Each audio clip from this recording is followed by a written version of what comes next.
Dans cette vidéo, on va voir comment dessiner les raccords de com à pentes différentes. Donc, je commence déjà par partager mon dessin, ma planche à dessin. Et nous, jusqu'à présent, on a fait des raccords de com à pente identique. Donc, quand la pente était identique, on faisait la bisectrice de l'angle pour trouver notre ligne de raccord. Donc, je dessinais toutes les lignes de raccord à partir en faisant la bisectrice entre la rencontre de deux lignes de bout. Maintenant, on va commencer à faire des raccords à pentes différentes. Donc, votre plan ou votre vue en plan, elle va être donnée toujours par l'architecte et les pentes aussi. Donc, dans cette cas de figure, on a la ligne de bout qui est toujours en rouge. Ça, c'est mon contour. Et ça, c'est les pentes données par l'architecte. La première chose que je vais faire, c'est dessiner ces pentes-là comme on a appris auparavant. Donc, à cette élévation, nous, on va l'appeler maintenant élévation du chevron d'emprunt. Petit rappel, comment dessiner une pente à 50 et à 100%. Donc, cette ligne-là, c'est ma ligne de trave. Ça, c'est la ligne d'axe. Donc, pour tracer une pente à 50%, je dois dessiner une droite à 1 mètre sur la ligne de trave et je dois monter de 50 cm. Une fois que j'ai dessiné ces deux droites, je peux dessiner ma pente du toit. Et pour une pente à 100%, pour une base de 1 mètre, je monte de 1 mètre. Donc ça, pour dessiner les pentes. Donc, ligne bleue, ligne de trave, son symbole c'était toujours celui-là. On vérifie si j'ai bien 1 mètre. Donc ici on a 1 mètre et on a dessiné des pentes. Maintenant on a une autre ligne qui rentre en jeu. Donc on va faire un trait de ramènerie. L'idée étant de faire une ligne de bout à une hauteur 0, comme on l'a ici au niveau 0, et une autre à une hauteur différente. Donc cette ligne de ramènerie, on la met n'importe où.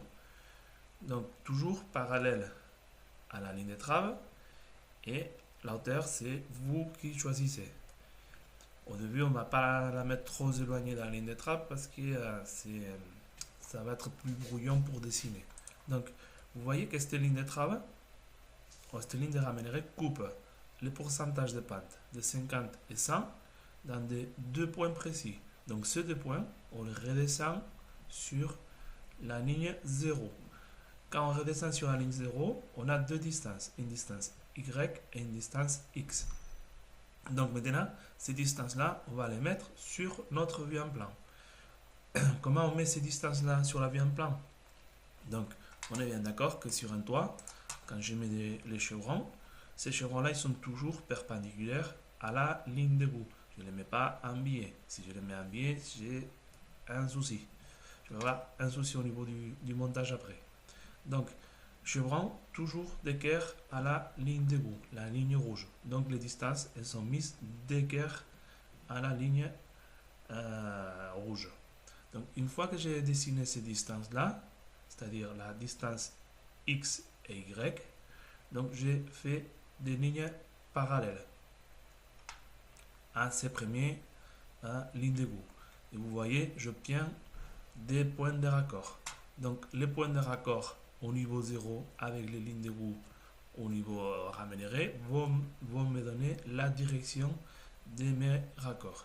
Donc, on va voir ça en 3D à quoi ressemble. Donc, le dessin qu'on avait en 2D, c'est celui-là. Donc, si je me mets vue de côté, on a la ligne de trave ici et la ligne de ramènerie ici. Et on aurait ces deux distances, une là et l'autre là. Et de l'autre côté, j'ai la même chose. Je ne sais pas si vous voyez, les petits triangles, ça représente des petits chevrons d'emprunt. Et c'est avec la distance qu'on avait tout à l'heure. Donc, l'intersection de deux petits chevrons d'emprunt sur la vue en plan nous donne la direction de ces arrêtiers.